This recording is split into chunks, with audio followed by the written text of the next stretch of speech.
There are almost 7 billion people on Earth. We're all different in skin color, creed, well-being, and character. But there is one thing that unites us. We all love, loved, want to love, or can't. What happens to a person when they fall in love? Why does love cause dependence and drive people crazy? In what depths of the brain is it born? And is it true that love only lives 3 years? Today, science still doesn't have an unambiguous answer to these questions. The veil over the solution of this incredibly complex psychological phenomenon is only beginning to open.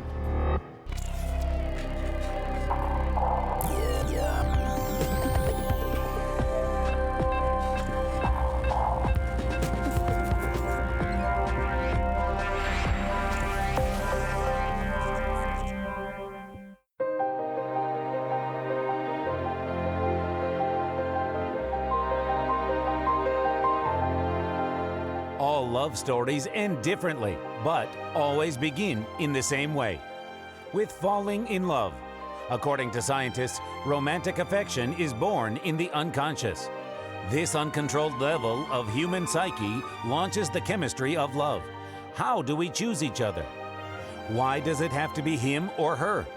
It is considered that the brain only needs 30 to 60 seconds to make a decision on whether a person is suitable for us.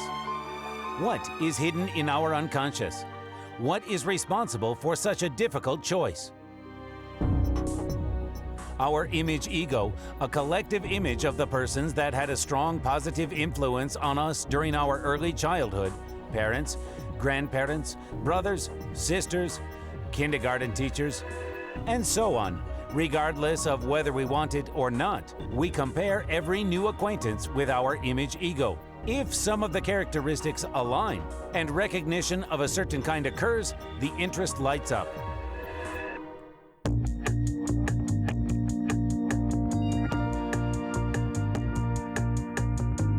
Now the girls are looking at photographs of 5 men. They've all agreed to the experiment. The participants need to pick only one photograph, the one that evokes the strongest emotional response in them.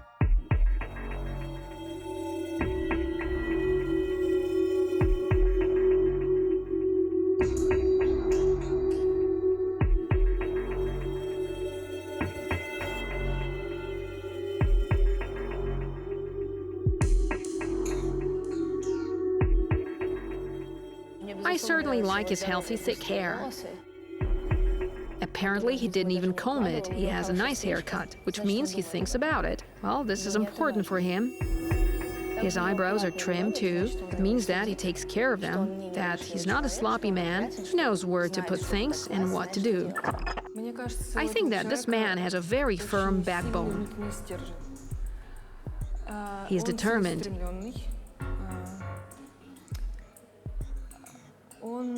He knows what he wants and goes straight to his goal.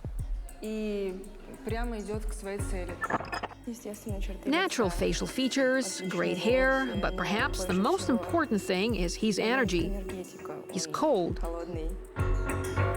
He's powerful. He knows his worth. And he's not afraid to say it. He's in some kind of creative profession. I don't know. It was intuition. I looked at his hair, at his shirt, and at his facial expression, and I thought that he must be engaged in something interesting. Well, the look kind of reflects the inner state of a person. I think he's slightly smiling.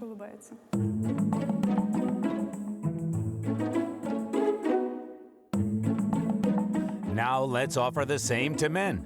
They are going to evaluate the faces of the girls from the position of liking or not liking.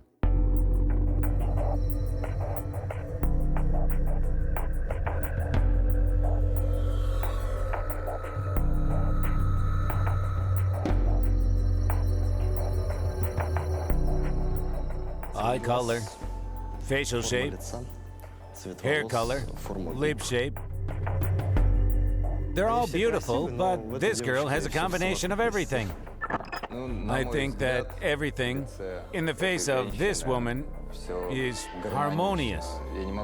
I can't point out some specific features, But the way it's all arranged in the face gives a certain harmony. And this is why I like this one. I think she's fairly beautiful. She has fair hair, straight hair, which is beautiful for me, fair eyes and pretty, straight and harmonious facial features. All the main facial features, hair, lips, eyes, nose, facial shape. And I love the fact that she's smiling here. Unlike the rest of the girls, it means that she's funny and cheerful. You know, all the girls presented here are very pretty, to say the least, but this girl is different for her look, which is not contemptuous. Let's sum it up. Judging by the results, men picked girls based on their appearance. Girls were more focused on the status in the appearance of their objects. This is easily explained from the point of view of evolution. First of all, appearance, what we call beauty, is the symmetry of the face, the purity of the skin, and such things as clear eyes, pale lips, the signs of healthiness. The healthiness indicates that children are going to be healthy too. We could say that males are attracted by youth. Females, accordingly, are drawn to status. But affection towards a specific person is not solely determined by their appearance or status. When people found themselves close to each other, another powerful factor comes into play, which is smell. The memory of Napoleon is well known, who wrote letters to his lover, asking her not to wash herself 2 weeks before his arrivals. Therefore, he was attracted by the smell of her body. Indeed, the scientists today confirm that the partner's smell can either attract or repel a person. If the smell isn't right, no other advantages of the partner work. Social status, position, or gifts have no effect if the smell is unpleasant. Thus, there is a certain biological need for a specific smell.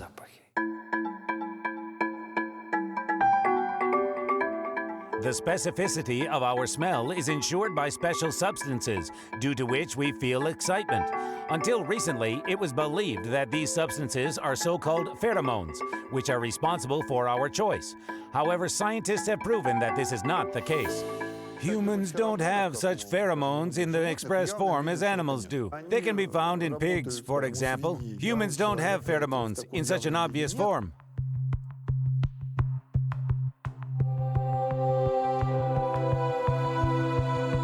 However, after analyzing another person's smell, our brain decides whether this person is suitable for us or not. The main criteria for the choice is not perfume, but a subtle smell of sweat, which contains special proteins responsible for our histocompatibility. This is a component of our immune system. These are proteins that largely determine formation of our immunity to various decisions. And the portions of these proteins largely determine our personal smell.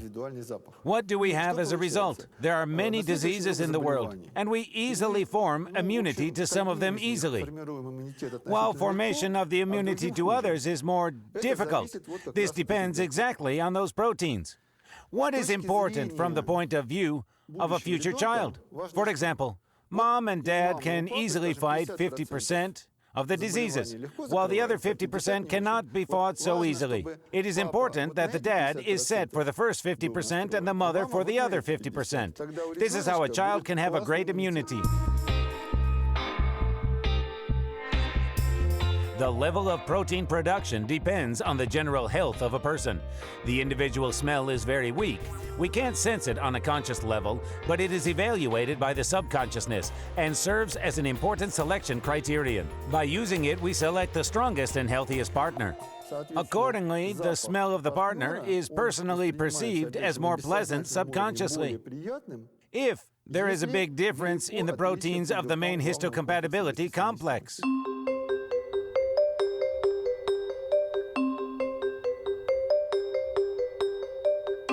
Let's check this theory in action. Our subjects have already made their choices based on photographs. Let's see whether their evaluation will coincide with another criterion, individual smell. We specifically asked the participants of the experiments to sleep in the same t-shirts for 2 days and not to use deodorants or perfume. As a result, we got 3 pairs in which the appearance-based choice coincided with the choice based on individual smell.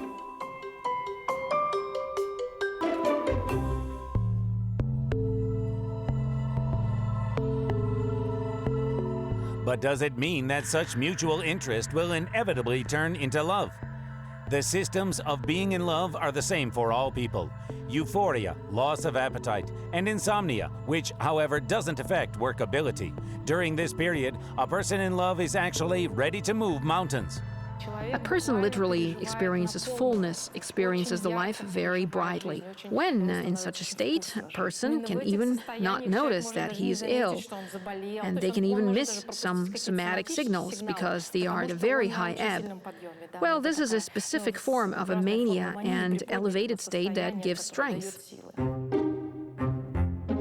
Where does a person in love get strength? From the scientific point of view, romantic love is an extremely complex biochemical process. The adrenals are the first to respond to affection. They start producing adrenaline and cortisol. Adrenaline makes the heart rate increase and the bloodstream accelerate at the sight of the object of love. Cortisol increases glucose production, giving the body more energy. As a result, people in love lose sleep and appetite. It also accelerates the process of fat splitting, so love can make a person lose weight. Phenylethylamine, a brain neurotransmitter, gives a feeling of light intoxication, and the euphoria before a romantic date is created by the so-called hormones of happiness, dopamine and serotonin. Today, it is clear that love is a very powerful biochemical explosion, so to say. But explosion is a chaotic reaction. This is actually a well-orchestrated, beautiful neurochemical concert. Perhaps we could describe it this way. Different parts of the brain, consequent, successively come into action. They activate and receive blood supply. In this respect, love is good training for the brain.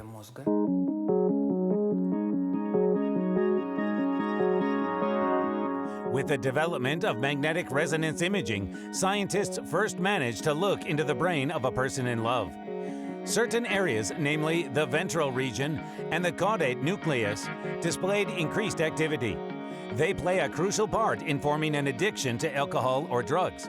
The same parts turned out to be active in the lover's brain. On the contrary, amygdala, which is responsible for rational thinking, displayed reduced activity. As a rule, we finish the picture on our own. We add all the most positive things, some of our most wonderful inner projections that can be associated with that person. But if we compare them with the reality, we can see that they don't really coincide that often. And this is the trick with being in love. Another symptom of being in love is the so-called tunnel vision. Psychologists occupied with the problem of addiction describe this phenomenon as excessive concentration on an object, whether alcohol, drugs, or another person. This is the situation where the zone of vision, the zone of perception of information is narrowed. A person idealizes a certain picture and their partner and can't see anything around. Their interests are only subject to the object of the desire.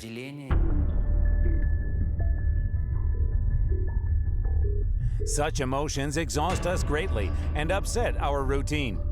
If the state of being in love could be stretched for years, our body wouldn't be able to take such stress. It either grows to become something bigger, which is love, or passes without a trace, followed by disappointment. It is much more complicated if the love is unanswered and a person gets stuck in the state of unrequited love for a long time. This is a specific feature of his character, the so-called sticking type of nervous system, a kind of paranoid state. You can call it any psychological term, but this very type of character, as a rule, is associated with such stuck turmoil, a certain fanaticism. Scientists claim that unrequited love changes a person's life as much as the withdrawal syndrome during drug or alcohol addiction. It deprives a person of the goal in life, sleep, and appetite. The unrequited feeling is associated with the risk of developing severe depression. The longing that tears the soul apart, lack of interest in anything except the object of love, low self-esteem, such as depressed state, can serve as a background for suicidal thoughts. People who are disappointed in love suffer from depression. It has long been known. Today, it has become known that the level of pain experienced by rejected people corresponds to the activation of the parts of the brain responsible for physical pain. American psychologist Fritz Perls once said, "You are you, and I'm me. And if by chance we find each other, it's beautiful. If not, it can be helped." By this, he meant that each person is a personality, a truly unique world. If we touch upon another world and find common grounds with it, this is wonderful.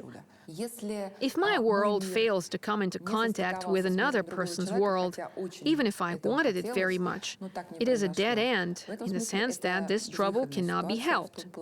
This is how it works. Life is more than just love, psychologists say.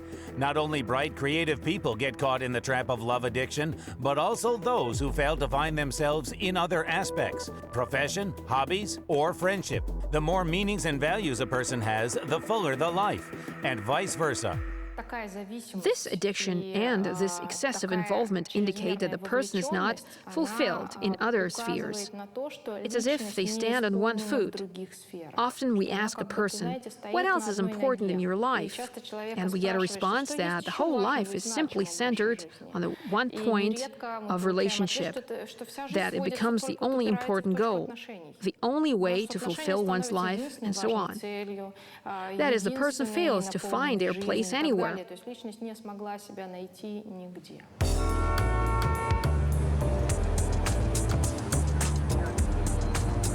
But along with this excessive love for the object of passion, there is another extreme, the inability to experience love at all. According to some estimates, the number of people who have never fallen in love is not so small, around 10%, which is approximately 700 million people. This extreme is inherent in the so-called schizoid type of personality. Such people are emotionally cold, prone to isolation, and afraid of intimacy with another person. For most of us, life without love is dull and monotonous, but for some people, it is the norm. And such people don't necessarily feel defective or deprived. At the end of the 20th century, chemists dared to perform unusual experiments. What if love can be controlled?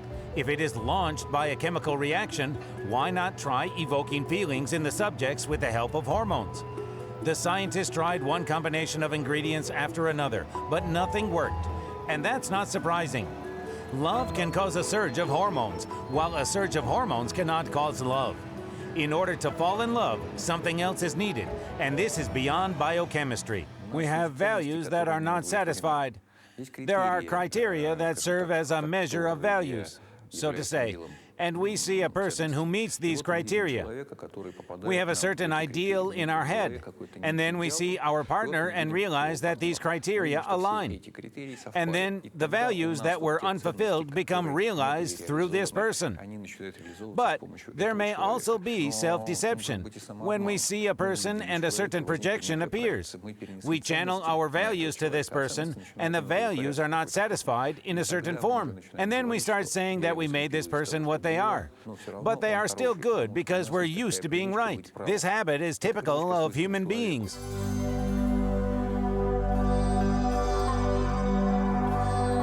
Mutual interest, physical attraction, the coincidence of views and values. What else a couple needs to keep their feelings burning? Psychologists talk about some merely sensible spiritual connection. This is indeed a cure, a spiritual cure for the personality, which helps a person to become a person, overcome some difficult circumstances, deal with them, do something very important in life, do something that they wouldn't be able to do if they didn't experience that gift. If love is a gift, it always gives birth to something else in a person. And in this sense, I always bring something into this love. Some discoveries, observations, words, and experiences. It could be anything. If I bring something into the relations, they actually enable us to make the lives of people huge in terms of both quality and quantity.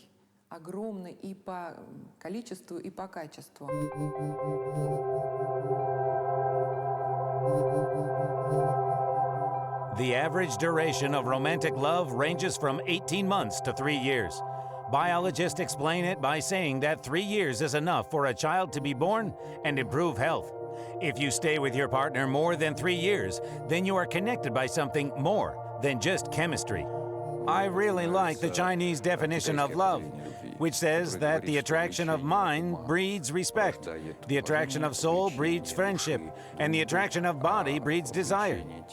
And when you have respect for your partner, when you have something to talk to him about for a long time, when you have a desire for intimacy, we can say that all three criteria are met, that we are talking about a ripe, full-scale feeling of love.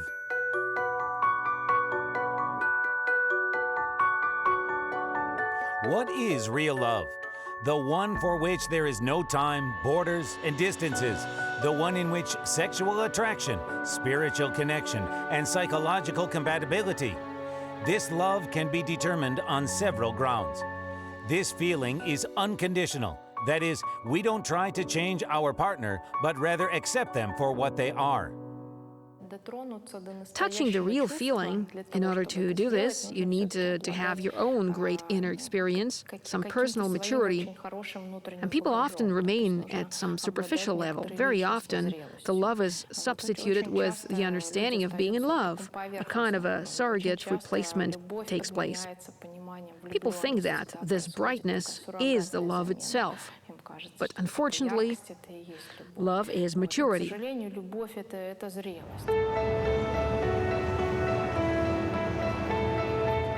True love knows no jealousy. Moreover, jealousy is the antipode of love.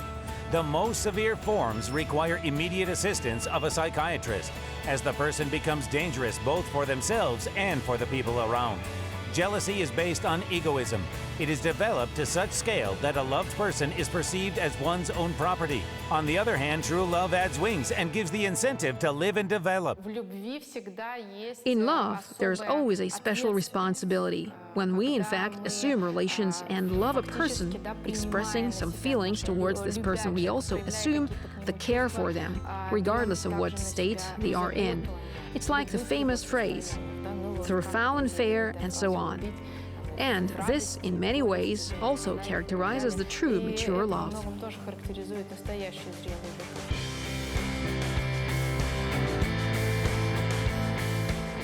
Love drives us, defining our destiny. Love is spontaneous and illogical, and it is impossible to predict how it will end. Scientists can only guess by what criteria we choose each other, what processes in the body make us fall in love, how being in love is different from a mature feeling, and why it passes without a trace after some time or remains with us for the rest of our days. Love remains one of the most mysterious states of the human psyche, not subject to scientific analysis. The more we know about love, the less we know about it.